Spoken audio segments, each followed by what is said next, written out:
Good evening, I'm Saraya Mia and this is AWANI Tonight.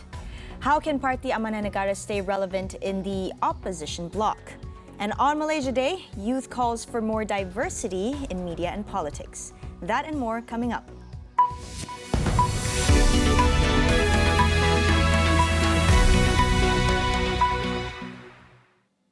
Hundreds continue to pay their last respects to former MIC President Tun S. Samivelu, who passed away at the age of 86 yesterday.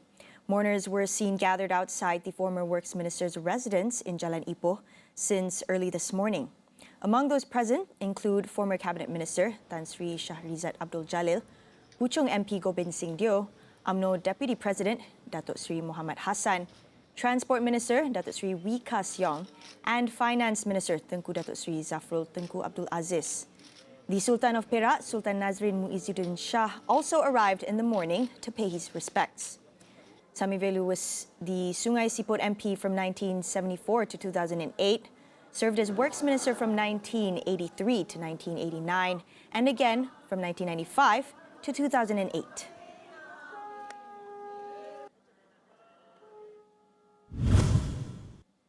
The AMNO Supreme Council special meeting scheduled this Saturday is postponed to September 30th. Party Secretary General Datuk Sri Ahmad Mazlan said the meeting at the end of the month would be a full Supreme Council meeting instead. According to him, the meeting of the AMNO top 5 leaders was postponed because Prime Minister Datuk Sri Ismail Sabri Yaakob is involved with officiating the Malaysia Games Sukma at UKM Bangi on Saturday. Ahmad added that the AMNO leadership are also invited to attend the launch of the BN Youth machinery on the same day. On Wednesday, Ismail Sabri said the meeting, which was set for this Saturday, had been postponed. However, he said he did not know the reason for the postponement, nor when it would be held next. The meeting involving President Datuk Sri Dr. Ahmad Zahid Hamidi, Deputy President Datuk Sri Muhammad Hassan and Vice Presidents Datuk Sri Muhammad Khalid Nordin, Datuk Sri Mazid Khalid and Ismail Sabri is expected to discuss the date for GE15. Parti Amanah Negara can step up to take on a bigger role in the opposition bloc since Bersatu has left Pakatan Harapan. Political analyst Mujibu Abdul Muiz shares his thoughts on how the party should move in preparation for GE15. Amanah need to play a role not only as an Islamic component of PH as they used to be or they used to be expected when they joined Pakatan Harapan. But when since Bersatu left, these have been expected to be carried by Amanah too. So on this particular thing, it is not easy because people will assume that Malay and Islam is the same cause, but actually it is not, because not all Malay stick to the, or we can simply say there are several liberal Malay which is not emphasizing much on religion sides rather than the Malay cause, and the vice versa. So this need to be played by Amanah, and we have followed the idea of PH in which on the recent election in Johor as well as Melaka election, the Malay component is the most problem of PH when it comes to election, and of course the idea of having Amanah to fill this vacuum left by Bersatu is still not well answered by the Amanah. And of course, when you said rebranding, they need to find a way to harmonize between their cause as a Islamic component with this Rahmatan lil Alamin or mercy to all, in the same time championing the cause of Malay with the idea of Malay nationalism, Ketuanan Melayu, Malay rights, so on and so forth. With more youth involvement in politics in view of Undi 18, Mujibu says it's time for Amanah to elevate its youth leadership lineup and their voices to appeal to young voters. I do believe that Amanah have their youngsters coming, but the problem is it is not given much publicity or much role to play for Amanah, and rather than this, we have seen looking Amanah to be more dominated by their influential figures. And of course, these influential figures as important as to Amanah, but they also need these youngsters to carry on the cause for Amanah in the near future, since we are looking at the several parties, not only in PH, but also in other parties, that they are starting to give more and more influential role to their youngsters. And I believe Amanah need to do this thing, because when you are talking about survival, you are talking about the everlasting and the sustainability of the party to stay relevant in the near future. As a multiracial and multicultural nation, Malaysia should intensify efforts to bring more diversity in the media and politics. That is among the visions of Undi Sabah's Shan Gom for the country, shared on Malaysia Day.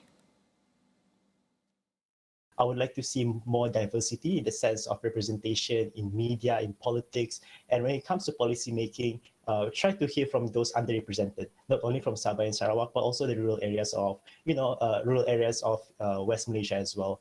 It's something that we've been struggling for quite a long time, and I do feel that nowadays I do have hopes in the youths that we would be able to see more representation, especially in terms of policy making. So I do wish for youths to be able to be more educated in the sense of nation building, especially in terms of politics. Because as you can see nowadays, youths are able to vote. 18-year-olds are able to vote in the next coming general election. So what I wish is that more youths will be able to partake in terms of the voting process, and also be able to speak out more when it comes to speaking about taboo topics, speaking out against racism and that sort of sense of way. Because I believe that youths nowadays, we like to make people feel accountable, and I think that's a good thing. And I think it's about time that we make people feel accountable for what they're doing. Shan envisions that Malaysia will become even more united in race and culture in the coming years due to social media. You know how many people always say to look past our differences? But I think that's a wrong way to view at it. I think we should embrace our differences as well, instead of looking past them. I feel that the differences, the different culture and races that we have in Malaysia is what makes Malaysia unique, especially coming from Sabah itself. There's a lot of different ethnics here. And then when I came to West Malaysia, I've gotten the privilege to actually involve myself in a lot of different cultures as well. And I think that coming in, let's say, the next 5 to 10 years, I can see that we would be united as more as currently, especially because in terms of technology, we'll be able to learn more, especially youths will be able to share more on Twitter, Facebook about other cultures as well. Time for a break. We'll be right back.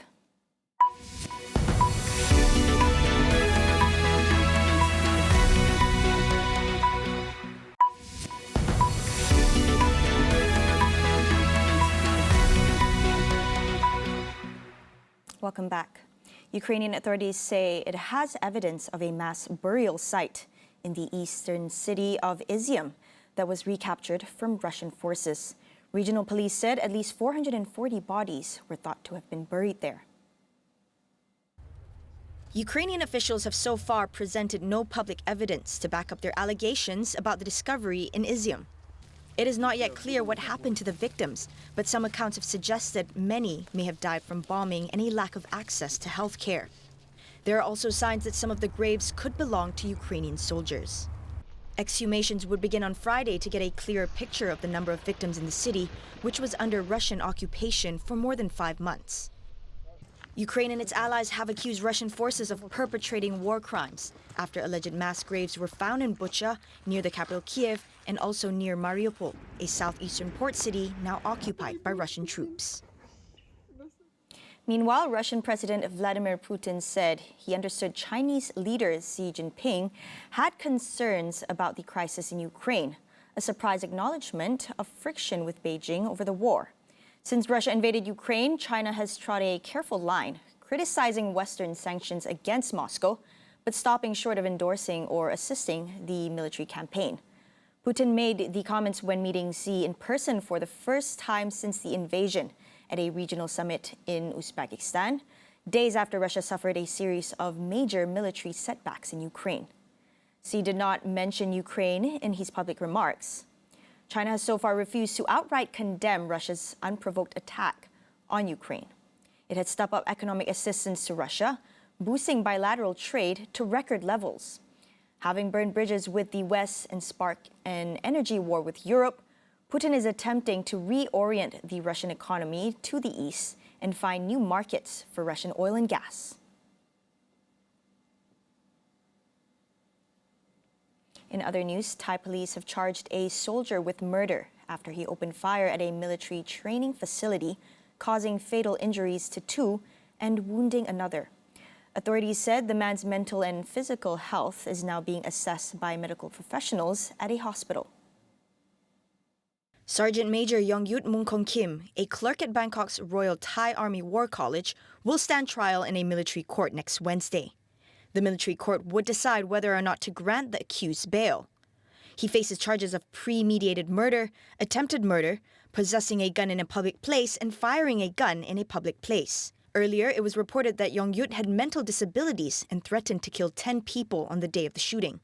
In the past year, there were at least 2 other fatal shooting incidents by serving soldiers, while in 2020, a soldier gunned down 29 people in a 17-hour rampage and wounded scores more before he was shot dead by commandos.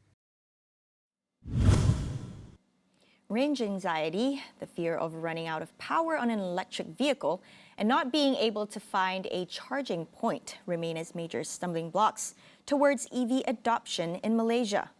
Head of Electrification ABB Malaysia, Ali Reza Mehtash, discusses policy and measures to ramp up EV charging infrastructure across the country.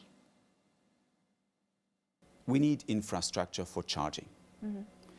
No matter how great the cars are, no matter how cheap they are, no matter what, as long as there's anxiety on end user, on the consumer, what if I run out of battery? Where is the next charging station? So that was the number one. We need a lot, high quality, reliable, fast chargers across the country. And that is really the first step which was taken by the European countries. The government announced plans to set up 10,000 charging stations for electric vehicles in the country by 2025. Now the question is, 10,000 units, is this enough? I'll tell you maybe. It's not only about how many, but also which application and which speed of charging. We need a lot chargers, the small ones in the shopping mall, even residential at home, that's for sure.